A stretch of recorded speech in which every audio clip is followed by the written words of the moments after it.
XP.ru का fund किसके पास है, वॉलेट का कंट्रोल किसके पास है, विड्रॉल कैसे होगा, और पुलिस क्या कह रही है इसके ऊपर, ये सब कुछ मैं आपको इस वीडियो में बताने वाला हूँ। वीडियो शुरू करने से पहले जय हिंद दोस्तों, मेरा नाम है Ankur Malhotra. Welcome to the new video our channel. My name is Ankur. Let's get started to the video. सबसे पहले बात मेन जो है वो 3100 करोड़ इन्वेस्टेड है, और वो कहाँ पर है। फंड आपको जो आपके वर्चुअल वॉलेट में, जो आपके पर्सनल वॉलेट में दिखता है, वो सिर्फ एक नंबर है। फंड आपका सेंट्रलाइज्ड मास्टर वॉलेट में है। होता कैसे है ये मैं आपको यहाँ पे एक्सप्लेन करता हूँ।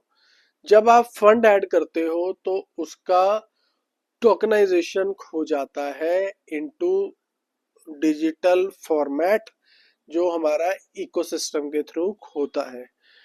जब उसका टोकनाइजेशन हो गया तो उसका जो कंट्रोल है वो शिफ्ट हो जाता है सब wallet to centralize master wallet में।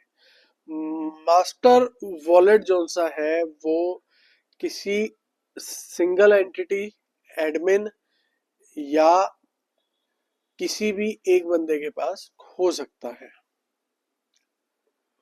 अब आप देखो, सबसे पहला जो ऑब्स्टेकल्स है इसमें, सबसे पहली रुकावट जो है वो है फ्रोजन फंड्स। फ्रोजन फंड ये ऐसा नहीं है ये अभी फंड फ्रोजन हुए हैं, ये फंड हमेशा ही फ्रोजन ही रहते हैं। कैसे? जो आपका फंड आपको दिखा रहा है वो सिर्फ आपको शो कर रहा है जब तक आपके पास ओटीपी नहीं आएगा। ओटीपी कहाँ से आता है? सेंट्रलाइज सिस्टम से। सेंट्रलाइज सिस्टम जब तक आपको ओटीपी नहीं भेजेगा तब तक आप फंड का असेस नहीं ले सकते। मतलब कि जब तक मास्टर वॉलेट वाला नहीं चाहेगा तब तक आप फंड नहीं निकाल सकते। अब इसमें टेक्निकल और लीगल प्रॉब्लम्स क्या है? अब एक तो इसमें है बैंकिंग गैप। जो आपका इंटरनेशनल विड्रॉल्स है वो होते हैं IBAN नंबर के साथ। हर बैंक एक international bank account number issue करता है, लेकिन वो इंडिया में कल्चर ही उस चीज का नहीं है। अब आप कहेंगे तो उसके अलावा आपके पास रूट क्या होता है? अगर आपने इस वॉलेट से पैसे निकालने हैं, अगर ओटीपी आ जाता है, सब कुछ ओके हो जाता है, उसके बाद भी आपको थर्ड पार्टी ऐप यूज करनी पड़ेगी या USDT का सहारा लेना पड़ेगा। इंडिया में जो इसका लीगल स्टेटस है वो इसमें बैंकिंग ट्रांजैक्शन आपकी ब्लॉक हो जाती है अगर आप USDT में ट्रेड करते हैं। अगर आप किसी तरीके से अगर क्रिप्टो के थ्रू अपना पैसा निकलवा भी लेते हैं तब गवर्नमेंट का क्रिप्टो गेन्स के ऊपर टैक्स है 30% फ्लैट। ठीक है, तो आपका 70% पैसा आपका निकल जाएगा। अब इसकी फाइनल समरी क्या है?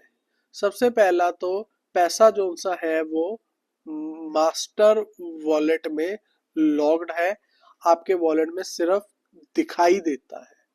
सोल कंट्रोल किसी कंपनी या एक एडमिन के पास है।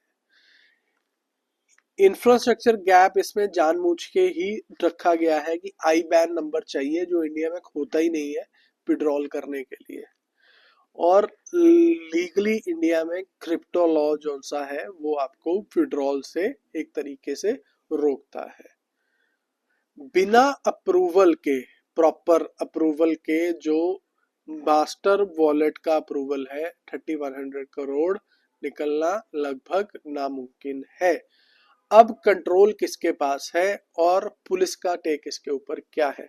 कंट्रोल है इसका टॉप लीडर्स के पास, जिसमें रजत शर्मा है, और पुलिस ने सिर्फ 80 लाख रुपीस ही सीज किए हैं।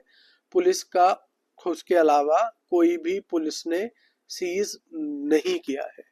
तो सारा पैसा रजत शर्मा और टॉप लीडर्स के पास ही है। अगर वो चाहें तो विड्रॉल दे सकते हैं। पुलिस की तरफ से ऐसी कोई कार्रवाई नहीं हुई कि उनकी तरफ से विड्रॉल रोका गया हो। ऐसी और वीडियोस देखने के लिए expert.ru के अपडेट्स देखने के लिए मेरा चैनल कर लीजिए फॉलो। और एक जरूरी सूचना यहाँ पर ये भी है, मैं expert.ru को प्रमोट नहीं करता हूँ, किसी भी पॉन्जी स्कीम को मैं प्रमोट नहीं करता हूँ। अगर आपको इन्वेस्ट करना ही है तो गवर्नमेंट बैक स्कीम्स में, स्टॉक मार्केट में और म्यूचुअल फंड में इन्वेस्ट कीजिए, वो भी अपने फाइनेंशियल एडवाइजर की सलाह लेके।